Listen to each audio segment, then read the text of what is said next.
the Sunday roast will not be animal roast, but will be a planted roast.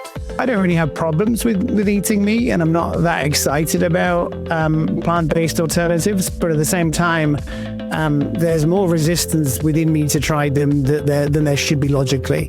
The future looks much like the past. The amount of animal meat we eat today is 10 times higher than 100 years ago.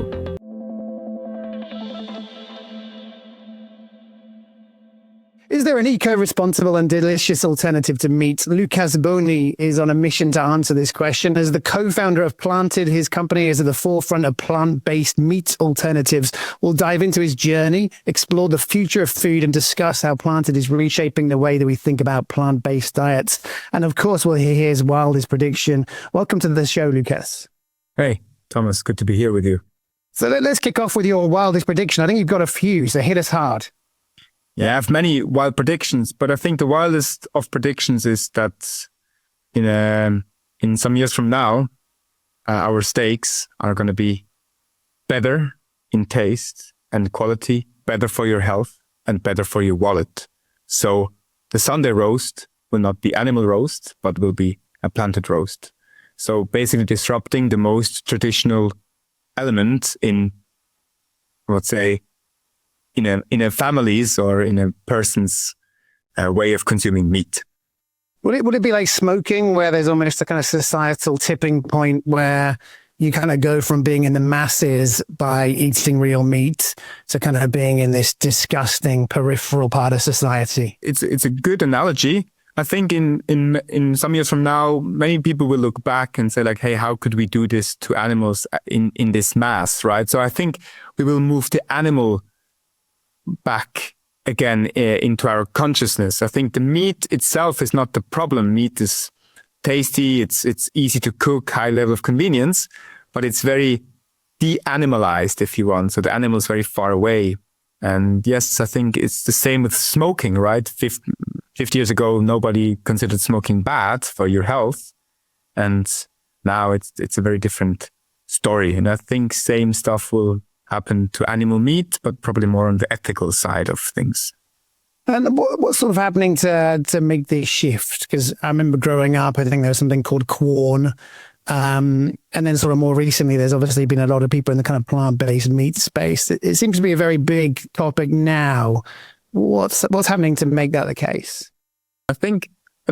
Ultimately, I think we have to ask ourselves, how do we feed 10 billion people, right? So in 2050, we'll be 10 billion people, and the natural resources that we have as mankind or as humans are, let's say, limited, right? I think the main problem or main challenge is that we only have these limited resources, and animals, as part of the food chain, are, I would say, wasteful with resources. So the problem is not animal husbandry per se. The problem is the scale of animal husbandry that we have. So the industrial part of animal husbandry, so the factory farms and so on. And if we think of how do we want to sustainably and nourish like these 10 billion people, if we continue like eating so much animal protein per capita, and if it keeps growing with welfare, this is not going to work out. So we're going to deplete our soils. We're going to like kill our waters. We're going to emit way too much greenhouse gases. And I think a lot of the sustainability driven discussions have actually kicked off also the fact that people started looking at the food chain, which is one of the biggest contributor also to climate change. So the animal husbandry itself has a bigger greenhouse gas impact than all transportation together. So all cars, all planes, all ships. It's not as big as the animals we hold to eat them or their products. So tell us how the product that Planted made is made, and how does it kind of differ from other plant-based alternatives to meat out there? So we have many products, but I'm telling you about our newest product, which is our steak, which is the one product we are really scaling now and invest most of our money and focus in. And the steak is a fermented product. So we are using fermentation as nature's toolbox to to really drive taste and texture while being natural. This is what really differentiates Planted from many other players in the field. So like we really don't use any additives. We said like we want to foster a healthy lifestyle and make a healthy lifestyle easy while following a plant-based diet or a flexitarian diet. So yeah. So tell us a bit more about that. I mean, I presume it's a type of protein. Is it sort of fungi? Is it sort of soy-based? Is it pea-based? Yeah. So like good question. So the basis at the moment is soy and rice and bean, for example, for the steak, which we then ferment with a mixture of cultures. I cannot tell you which ones it is, but it's a mixture of cultures that we add to the product, and then basically we ferment it like a Swiss cheese, right, or a bread that we give time, and then the microbes transform like this basis into a very juicy and very wholesome piece of meat. It's amazing. So it's different than corn. Red corn is done in like big fermentation tanks, and we have a so-called solid state fermentation where we have more of a solid approach. So transform these proteins into a really high quality type of meat. When you say it's a kind of a steak-like product, what does that mean? Does that mean it kind of feels like a steak? Does that mean it's got sort of beetroot going on, sort of emulating the mouthfeel of blood? Like how sort of steaky are we looking at? Yeah, pretty steaky, I would say. So Planted, we're experts in texture, right? So we're a university spin-off here from Zurich, and our core competence has always been and is getting the perfect fibers. So like meat is fibers, meat is like bite. And this is what people have been missing very much, right, for products. So many products are mushy, you have like soft bite or like jelly. And we really have like a bite that's like a tender, juicy bite as you have it in a very premium beef steak. I always say like our steak is always medium rare. So for example, that's one thing that makes it better. So it's less dependent on the chef's ability to cook. So each and every one at home who's listening, like if you cook it, you have quite a high success rate to not fuck it up, basically, as you can do with an animal steak. So this is actually an advantage over an animal steak.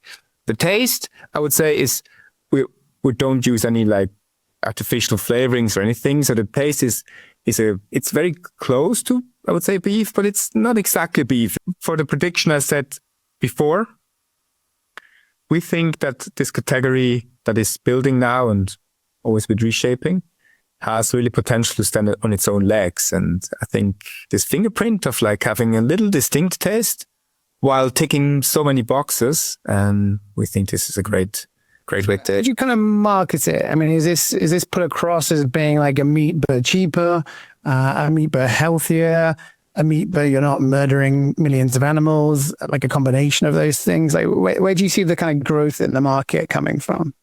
I mean, it's a combination of things, right? Each and everyone has his or her own like reason for wanting to follow or like mixing the diet up with more plants. Our DNA is very much in the health thing, right? Because like not using additives makes it. I'm a food engineer, and it makes it very difficult to engineer foods without additives. You have to be very creative, and that's where microbes like do an amazing job. While personally, I see, for example, animal welfare more as a hygiene factor. Like we're a completely plant-based company, so of course. No animal is harmed in any product that we do. So this is more a hygiene factor. So we really think the growth and like the brand equity and trust will come a lot from the fact that the product tastes great and there's no bad stuff inside, which in the end. Are there particular geographies you're going to focus on first? Well, we're a Swiss company, right? So we're strong in the DACH region, so Switzerland, Germany, Austria. We're active in Italy, France, Benelux, UK.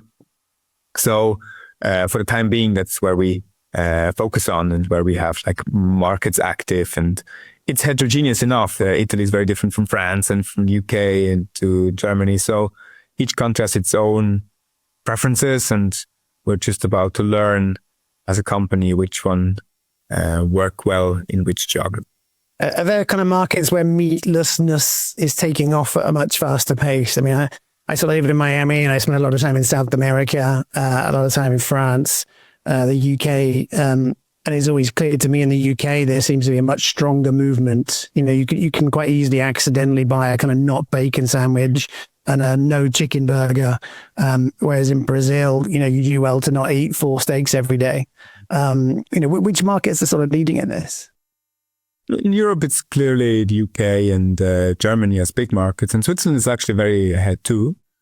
But other than that, I would rather say it's more of an urban than a rural thing. So like one thing is looking at the market per se, but the other thing is like looking into the market, and there you really see the shift is driven by like urban centers that lead the way in this transformation. What's the sort of biggest challenge that you face? I think ultimately it's a physical challenge to like make it at cost, in time, in full, without getting lost in like too many differentiated products. I really think this is like you have to have few very strong products that are very attractive for the consumers. And I still think the challenge is very akin to most food businesses, basically. So food is a low margin, high volume game, and you have to be very good to play it well. What about the sort of political resistance? Because it's a bit unexpected when you read about this, but you kind of find out that in France there's a controversy about the idea of sort of moving to one meat day, one meat-free day a week, and then in Italy there's sort of campaigns against plant-based alternatives. You know, is that something that you saw coming? Is that something you think is going to go away sometime soon? I mean, everywhere where there's an action, there's a reaction. So I don't think it comes as a surprise that there's pros and contra actions like for this movement. This movement is not new. It's been here in the 50s. It's been here in the 70s. It's here again. So it always comes and goes. I think the main problem was that product quality and price never lived up. I think ultimately the consumers will choose price and quality. And I think that's our job as companies to deliver on taste and price, and the rest will fall into pieces. Of course, we need policymakers to not hinder us. And I think the main thing I ask for is like having the same rules, or like to play with the same rules than, let's say, the meat industry, for example. So like take away the subsidies, take away like the distortions that you have.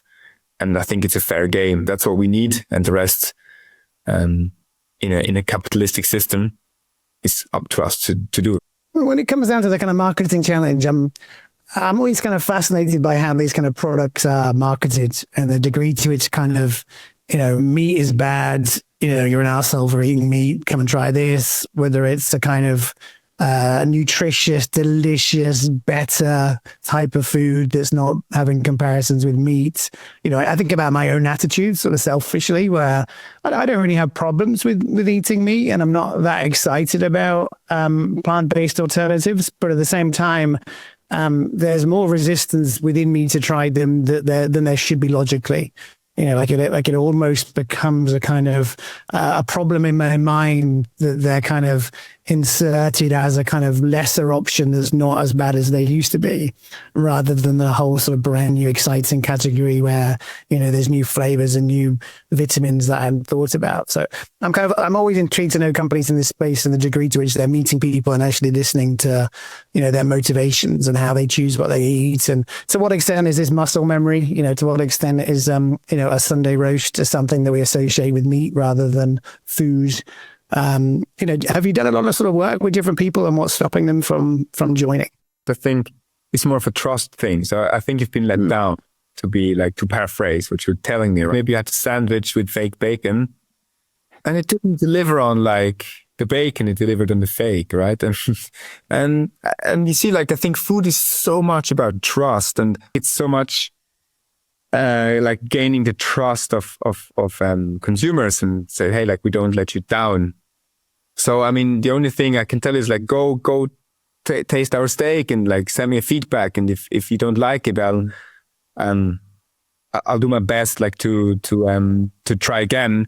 And I think it's a combination of openness, right? So like to try again every now and then, because it's early times.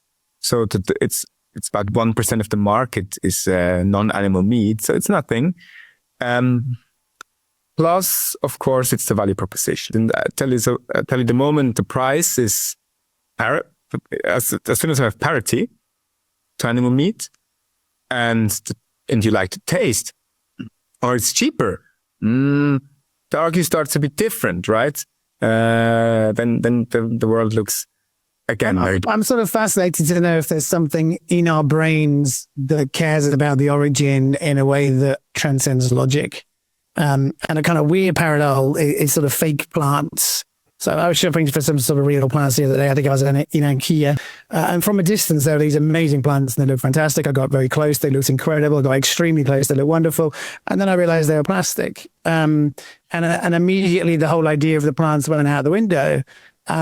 Even though in every single sort of physical shape and form, they were basically plants that were not going to die, plants that were going to look good forever, and therefore a better proposition. I just felt weird, the idea of having something that wasn't what I thought it was, even though it was better. And I do wonder sometimes, even though it's, in my mind, it's obviously quite a negative thing, but in people's minds, maybe there's like an inherent knowledge that it comes from an animal. That means even if it's better in every single way, people are sort of missing out on a quality that transcends logic, to do with provenance or to do with a romantic story or to do with tradition, that they can't even isolate, that's still there. Like I'm sort of interested to know if there's something there that people are exploring or not. It's a very interesting way of looking at it. I try to be short in my answer. So the future looks much like the past. The amount of animal meat we eat today is 10 times higher than 100 years ago, right? So the Sunday roast is fine, right? I also don't think our bodies should actually eat that much meat. It's like sugar and fat. It's kind of addictive. So I could also put to you, you're just an addict. You just love it. Yeah. And I'm guilty of charge, right? Like I also eat meat. So I'm a flexitarian too.